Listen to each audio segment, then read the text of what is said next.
Professor, muito bom dia. Há no progressismo, a gente bem sabe, uma espécie de viés um tanto quanto autoritário, que despreza as massas, né, e quer ser como se fosse um farol que demonstra as luzes para a população. E isso foi feito, a sua relva, de forma muito assodada em relação ao presidente Bolsonaro, né, às hostes que apoiam o governador, o presidente, aos conservadores, as vozes dissonantes desse progressismo, chamando-as de nazistas, fascistas, reacionárias e outras coisas. O presidente, por sua vez, agora parece que está sendo muito complacente a esse tipo de progressismo judiciário, esse tipo de ativismo judicial. A minha pergunta é muito simples. Que conselho o senhor daria ao presidente Bolsonaro nesse sentido? Vale a pena sacrificar a sua própria integridade por gente que o chamou de genocida, fascista e nazista em nome dessa governabilidade? Olha, eu acho o seguinte, eu acho que ele já fez concessões demais, ele é educado demais, ele é bonzinho demais, e nem precisava tudo isso. O que eu achava assim, no começo, nos primeiros meses de governo, ele tinha um poder extraordinário na mão, mesmo porque o seu inimigo estava totalmente desorientado, perdido. Era aí que ele tinha que aproveitar para quebrar as pernas dele. Não aproveitou, perdeu a chance, deu tempo para o inimigo se rearmar, se fortalecer, e agora o inimigo amarrou as mãos dele. Fazer o quê? Né? Agora, o pessoal diz que eu sou guru do governo. Se eu fosse, nada disso estaria acontecendo, obviamente. Né? Perfeito. Vini. Olavo, muito bom dia. Acompanhando algumas postagens suas pelas redes sociais, é possível perceber uma crítica bastante forte que você faz do comunismo no Brasil e como você classifica também como uma ameaça à democracia do país. Por outro lado, tem alguns analistas políticos que acreditam que o comunismo no Brasil nem sequer existe, ou que está muito distante, que não tem esse poder todo e que, inclusive, durante os governos petistas, os governos de esquerda, esses governos não se aproximaram do comunismo. Eu queria que você explicasse para a gente, na sua visão, quem são, portanto, os comunistas do Brasil, qual o real perigo que ele apresenta e quais seriam as ações concretas que você desejaria que o governo fizesse contra esse comunismo? Em primeiro lugar, as pessoas que dão palpite sobre isso não entendem nada do assunto, não têm a menor ideia do que seja comunismo. Né? O que eles entendem de comunismo é assim, a definição de dicionário. Comunismo é a estatização dos meios de produção. Se não tem estatização dos meios de produção, não tem comunismo. Olha, mas que coisa mais ridícula.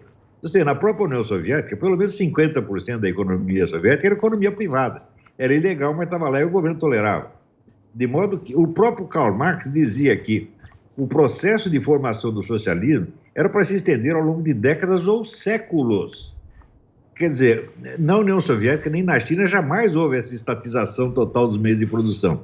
Daí vem um imbecil como Marco Antônio viu e diz, não tem comunismo nenhum se não tem estatização dos meios de produção. Fala, pelo amor de Deus, não dá para discutir com esses caras. Eles nunca estudaram Marx, nem Lenin, nem coisa nenhuma. Né? Então, o comunismo não é um regime. O comunismo é assim, é um movimento. Isso é curioso que já nos livros de Dostoiévski, ele usava essa expressão, o movimento. Né? Então, o movimento não é uma coisa parada, não é uma coisa estática, que aqui está aqui montado o regime comunista e agora funciona assim, assim, assim. Isso é absolutamente ridículo. Né? Quer dizer, o comunismo tem toda uma dinâmica, tem uma inventividade, tem uma adaptabilidade extraordinária. Tá certo? E você não tem que perguntar pela ideologia do sujeito, mas pela organização que está por trás. A organização a que ele pertence, com a qual ele colabora. Então, comunismo significa o Foro de São Paulo. É uma organização que congrega mais de 200 partidos políticos. Meu Deus do céu. Aonde existiu uma organização desse tamanho no Brasil? Que organização de direita congrega 200 partidos políticos? Então, se dizer que não tem comunismo atuando no Brasil, é coisa analfabeta. Não merece resposta. E o que você... Desculpa, Paulo. O que você sugere que o governo faria aí para combater esses partidos, esse grupo? Olha, agora eu não sugiro mais nada. E outra coisa, no início eu dei algumas sugestões e uma das primeiras que eu dei foi o seguinte, olha, senhor presidente, não brigue com entidades, né? Não brigue com instituições, brigue com indivíduos, pegue um por um. Você brigando com entidades, você une os inimigos em vez de separá-los. É uma coisa tão elementar. Né? Você tem que pegar fulano. Não diga uma palavra contra, por exemplo, não diga a palavra contra a Rede Globo. Pegue um sujeito da Rede Globo, depois outro. É uma das primeiras vezes que eu disse. A mesma coisa que falar com um porco-espinho, tá entendendo? Ninguém entendeu nada do que eu estava dizendo. Né? Nunca estudaram o negócio, Então, estão combatendo fetiches, símbolos, né? Em vez de combater forças reais. Esse é o problema. E pegar seria o quê, Olavo? Prender? Processar? Processar, é óbvio. É óbvio. É uma coisa muito simples. Olavo, deixa eu só fazer um complemento nessa pergunta que o Vini acabou de te fazer, e aí seguindo na linha aqui do governo Bolsonaro, né? Na sua visão, o presidente Jair Bolsonaro adotou uma linha em que vai levá-lo à reeleição em 2022? Como é que você enxerga esse caminho até 2022?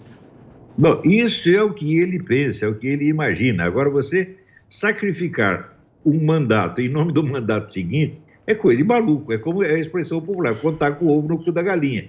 Você não sabe nem se vai haver reeleição. Você acha que ele está sacrificando esse atual mandato? Sem dúvida, está sacrificando em nome do próximo. Só que nós não sabemos se o próximo vai existir.